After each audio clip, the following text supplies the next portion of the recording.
निर्जला एकादशी का व्रत ज्येष्ठ मास के शुक्ल पक्ष की एकादशी तिथि को किया जाता है। इस साल निर्जला एकादशी का व्रत 6 जून को रखा जा रहा है। हिंदू धर्म में इस व्रत का धार्मिक महत्व ही नहीं है, बल्कि शारीरिक और मानसिक स्वास्थ्य के लिए काफी लाभकारी माना जाता है। इस दिन भगवान विष्णु की विधिवत पूजा करने के साथ निर्जला व्रत रखने का विधान है। इसके साथ ही इस दिन दान देने से कई गुना अधिक फल की प्राप्ति होती है और समस्त पापों से मुक्ति मिल जाती है। इस दिन विष्णु जी, मां लक्ष्मी की विधिवत पूजा करने के बाद व्रत कथा अवश्य पढ़ना चाहिए। इससे आपकी पूजा पूर्ण मानी जाती है। आइए जानते हैं निर्जला एकादशी का शुभ मुहूर्त और संपूर्ण व्रत कथा।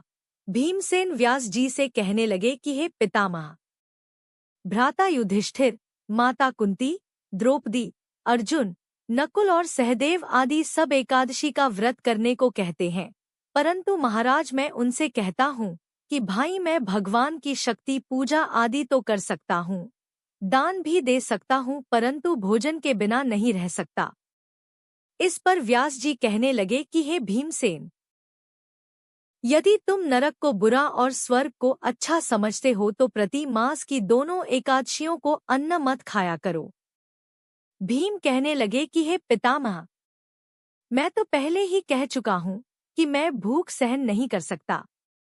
यदि वर्ष भर में कोई एक ही व्रत हो तो वह मैं रख सकता हूँ, क्योंकि मेरे पेट में वृक नाम वाली अग्नि है, सो मैं भोजन किए बिना नहीं रह सकता। भोजन करने से वह शांत रहती है, इसलिए पूरा उपवास तो क्या एक समय भी बिना भोजन किए रहना कठिन है।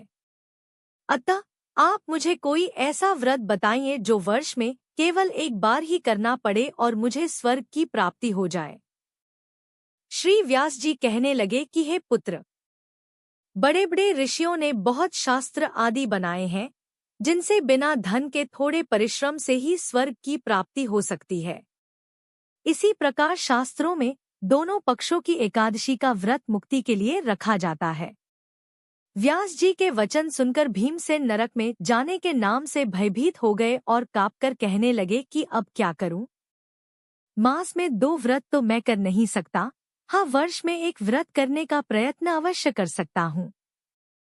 अतः वर्ष में एक दिन व्रत करने से यदि मेरी मुक्ति हो जाए तो ऐसा कोई व्रत बताइए। यह सुनकर व्यास जी कहने लगे कि वृषभ और मिथुन की संक्रांति के बीच ज्येष्ठ मास के शुक्ल पक्ष की जो एकादशी आती है, उसका नाम निर्जला है।